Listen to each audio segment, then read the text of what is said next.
Shalom, saya harap saudara hari ini penuh dengan damai sejahtera. Mari kita duduk di hadapan Tuhan pagi ini dan coba untuk mendengar apa pesan Tuhan. Kami bersama di dalam gereja terus mendoakan saudara agar biar di tahun pembebasan ini banyak keluarga dipulihkan, gereja semakin kuat dan semakin banyak orang tetap menaruh pengharapannya di dalam Tuhan. Sudah siapkah saudara untuk menerima firman Tuhan? Mari kita satu hati di dalam doa. Terima kasih Tuhan untuk hari ini Tuhan, kami mau bersatu hati, kami berdoa Tuhan biar firman yang ditabur tidak sia-sia tapi akan menjadi benih, bertumbuh subur dan berbuah di dalam kehidupan mereka sehingga buahnya manis dan bisa dirasakan oleh orang lain juga. Terima kasih Tuhan, di dalam nama Yesus, amin. Hari ini kita akan melanjutkan seri khotbah Fight Your Battle. Kalau saudara belum nonton seri sebelumnya, jangan lupa klik dan nonton video minggu lalu. Untuk kita bisa menang dalam segala hal, kita perlu belajar untuk berperang. Mungkin beberapa dari saudara hari ini pernah menang dari masalah yang begitu besar di masa lalu. Bagaimana bisa bebas dari hutang, bagaimana bisa bayar uang sekolah anak di saat tidak ada uang, bagaimana bisa dibebaskan dari kecanduan obat, alkohol, pornografi, dan bagaimana sulitnya mendapatkan pekerjaan, dan mungkin sulitnya mencari customer di usaha. Kita pernah lewati masa di mana rasanya begitu berat, tapi kita bisa lewati dengan pertolongan Tuhan. Beberapa dari kita hari ini mungkin mengalami ada masalah yang lebih besar atau yang lebih kecil, tapi sekarang ini mudah kalah karena sudah tidak tahu lagi bagaimana caranya untuk berperang. Pada saat menghadapi masalah, menjadi mudah kalah dan jatuh dalam stres, depresi, anxiety, takut akan masa depan, kesepian, dan lari kepada begitu banyak hal. Hidup mungkin kalau sudah mulai nyaman, sudah mulai diberkati, sudah mulai jarang struggle, jadi santai dan mulai longgar baca firman-Nya, mulai tidak saat teduh lagi, mulai tidak nyembah Tuhan dengan puji-pujian dan sudah mulai kendor doanya. Bukankah itu yang iblis harapkan? Pada saat anak Tuhan sudah tidak ada lagi yang mau berperang. Kita tahu ada istilah another level, another devil, yang artinya untuk naik level berarti ada setan yang lebih hebat di level berikutnya. Kita harus perkuat kubu pertahanan kita. HP aja beberapa lama pasti ada notification ya, wah untuk di-upgrade softwarenya. Kalau tidak di-upgrade maka handphonenya akan jadul, tidak bisa ikut perkembangan teknologi. Handphone kita itu dulu ya nggak bisa buka video, cuma bisa chatting dan telepon. Tapi HP zaman sekarang sudah di-upgrade, bisa buka video, bisa install aplikasi, dan banyak hal yang bisa dilakukan dan sampai juga bisa buka banyak sosmed. Saya berdoa hari ini semuanya bukan hanya HP yang di-upgrade, tapi senjatamu yaitu senjata Allah juga di-upgrade. Di 2 Samuel 5 ayat 18-19, ketika orang Filistin itu datang dan memencar di lembah Efraim, bertanyalah Daud kepada Tuhan, apakah aku harus maju melawan orang Filistin itu? Akankah kau serahkanlah mereka ke dalam tanganku? Tuhan menjawab Daud, majulah, sebab aku pasti akan menyerahkan orang Filistin itu ke dalam tanganmu. Bagaimana caranya kita menang dalam perang kita? Minggu lalu kita belajar. Yang pertama adalah know your enemy, kenali siapa musuhmu. Yang kedua adalah know your weapon, pergunakan senjata Allah. Hari ini yang ketiga adalah know your strategy, tahu strategimu. Apa yang Raja Daud lakukan pada saat orang Filistin sudah memencar di depan kubu pertahanan dia? Musuh sudah di depan, apa yang harus dilakukan? Kemudian Daud bertanya kepada Tuhan, apakah aku harus maju melawan orang Filistin itu? Akankah kau serahkan mereka ke dalam tanganku? Raja Daud tahu bahwa hanya pertolongan Tuhan yang bisa membuat dia menang. Jika Allah mengutus kita, Dia yang akan menopang dan membela kita. Jaminan kemenangan diberikan Allah atas musuh kita. Kita nggak berjuang dalam ketidakpastian. Sama seperti sebelum kita membuat keputusan, kita harus berdoa dan kita minta bimbingan Roh Kudus. Daud sudah menjadi raja, bisa kasih keputusan, punya tentara yang hebat dan siap perang, tapi masih mau tanya Tuhan, masih mengandalkan janji Allah. Alkitab katakan, akuilah dia dalam segala langkahmu, maka dia yang akan meluruskan jalanmu. Kenapa sekarang ini mudah sekali orang-orang bilang, aduh rasanya susah ya.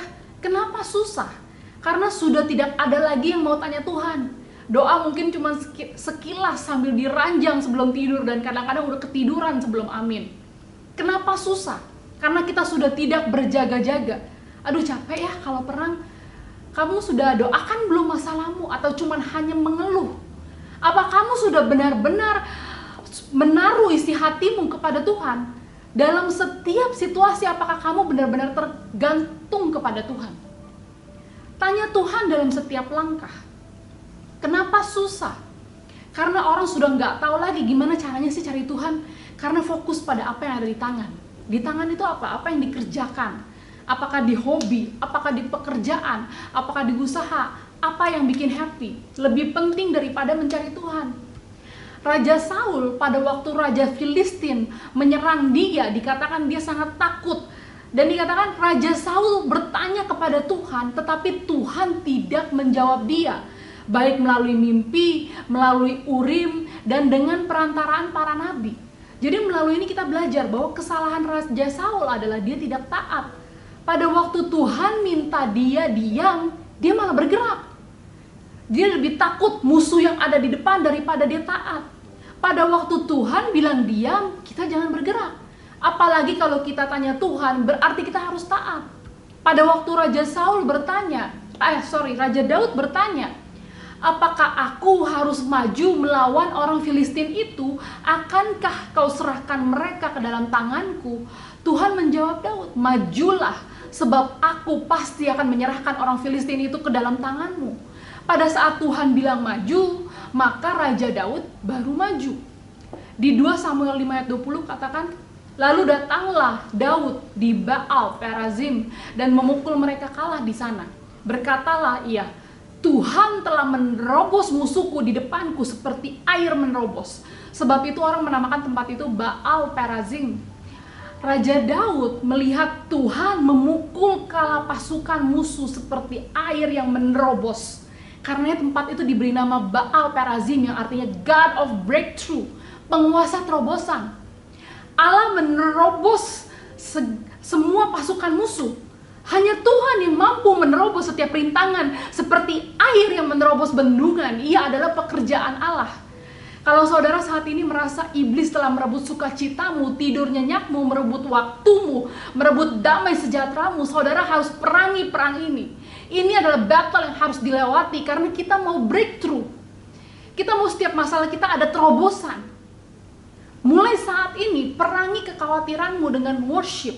Mulai sembah Tuhan, mulai nyanyi pujian, mulai perkatakan janji Tuhan, baca firman Tuhan, dan mulai berdoa dalam roh. Tanya Tuhan pada saat ada masalah yang begitu besar, rasanya begitu sulit, maka Tuhan akan memberikan kepadamu strategi, apakah harus maju, apakah harus mundur. Di 2 Samuel 5 ayat 22 sampai 25. Ketika orang Filistin maju sekali lagi dan memencar di lembah Refraim, maka bertanyalah Daud kepada Tuhan dan dia menjawab, janganlah maju, tetapi buatlah gerakan lingkaran sampai ke belakang mereka dari jurusan pohon-pohon kertau. Dan bila engkau mendengar bunyi derap langkah di puncak pohon-pohon kertau itu, maka haruslah engkau bertindak cepat. Sebab pada waktu itu Tuhan telah keluar berperang di depanmu untuk memukul kalah tentara orang Filistin. Dan Daud berbuat demikian seperti yang diperintahkan Tuhan kepadanya, maka ia memukul kalah orang Filistin mulai dari Geba sampai dekat Gezer. Poin yang terakhir, yang keempat adalah know your weaknesses, tahu kelemahanmu. Kira-kira dikatakan setahun kemudian orang Filistin maju lagi perang melawan orang Israel. Musuh lama muncul kembali. Padahal sebelumnya mereka sudah kalah perang, tapi kembali lagi tahun berikut dengan pasukan yang lebih powerful, yang lebih hebat. Raja Daud sebelum maju tanya Tuhan lagi, padahal musuh sudah di depan lebih banyak dari sebelumnya. Kata Tuhan, janganlah maju, tapi buatlah gerakan melingkar sampai ke belakang mereka. Jadi serang dari belakang. Tapi harus menunggu aba-abanya Tuhan. Katanya kalau dengar bunyi derap langkah di puncak pohon, maka harus cepat. Sebab Tuhan berperang di depanmu. Pasukan yang Tuhan bilang berperang buat Raja Daud, itu kelihatan tidak? Tidak kelihatan, tapi Raja Daud berbuat sesuai apa yang Tuhan perintahkan dan menang. Kalau saudara merasa situasimu tidak berubah, belum tentu Tuhan tidak mengerjakan apa-apa. Kita sebagai anak Tuhan bukan hanya diam saja tidak melakukan apa-apa, tapi kita harus terus kerjakan keselamatan kita. Kerjakan apa yang menjadi bagian kita, pelayanan kita, dan terus minta bimbingan Roh Kudus dalam setiap langkah kita. Iblis suka mengulang cara yang sama, pattern yang sama untuk mengalahkan kita. Hari ini coba bikin notes di HP masing-masing. Apa yang menjadi kelemahan saudara? Apakah saudara punya kelemahan di iri hati, kesombongan? Apa yang terakhir kali membuat saudara merasa harus shopping berlebihan atau mulai jadi iri hati? Mulai gantikan kelemahan kita dengan kebenaran firman Tuhan. Catat dan mulai punya kubu pertahanan supaya nggak gampang kalah kalau dicobai. Kalau saudara punya masalah dengan kecanduan di pornografi, obat-obatan, atau di alkohol, apa yang membuat saudara kalah? Apakah dari pertemanan duniawi, atau karena lari dari masalah, atau karena takut akan masa depan? Catat situasi atau hal apa yang membuat diri saudara menjadi kalah, jatuh dalam berbagai pencobaan. Apakah masalah itu datang dari pertemanan yang tidak rohani, yang begitu duniawi? Apakah masalah itu datang dari meninggalkan komunitas gereja, atau karena lebih takut akan masa depan dibanding takut dengan Allah? Mulai pakai senjata Allah, jangan mau dikalahkan iblis di tempat yang sama. Mungkin saudara sudah kehilangan banyak waktu, sudah hilang kesabaran, dan bahkan hilang iman atau keyakinan. Tapi yang hanya bisa membuatmu melewati segala rintangan atau masalah hanyalah God of Breakthrough, si penguasa terobosan. Karena itu para anak Tuhan hari ini untuk bisa menang perang, saudara harus tahu, know your enemy, kenali siapa musuhmu, know your weapon, pergunakan senjata Allah, know your strategy, tanya Tuhan, know your weaknesses, kenali kelemahanmu supaya musuh tidak akan menyerang di tempat yang sama. Izinkan hambamu berdoa untuk saudara. Terima kasih Tuhan untuk hari ini Tuhan. Terima kasih untuk reminder Tuhan untuk setiap anak-anak Tuhan untuk mulai memegang pedang rohnya, untuk mulai berperang atas setiap masalah-masalahnya, bukan hanya dibiarkan begitu saja. Hamba-Mu percaya Tuhan, mulai hari ini prajurit-prajurit anak-anak Tuhan akan semakin kuat di dalam Tuhan. Tidak ada badai apapun yang bisa menggoyahkan mereka, karena pada saat inilah anak-anak Tuhan akan semakin bersinar. Apapun yang mereka kerjakan akan berhasil, sehingga tujuan Tuhan sempurna melalui hidup mereka. Terima kasih Tuhan, di dalam nama Yesus, Kau adalah God of Breakthrough. Tuhan yang akan menerobos setiap masalah yang kami hadapi, pergumulan yang kami hadapi. Terima kasih Tuhan, kami berharap kepadamu hari ini.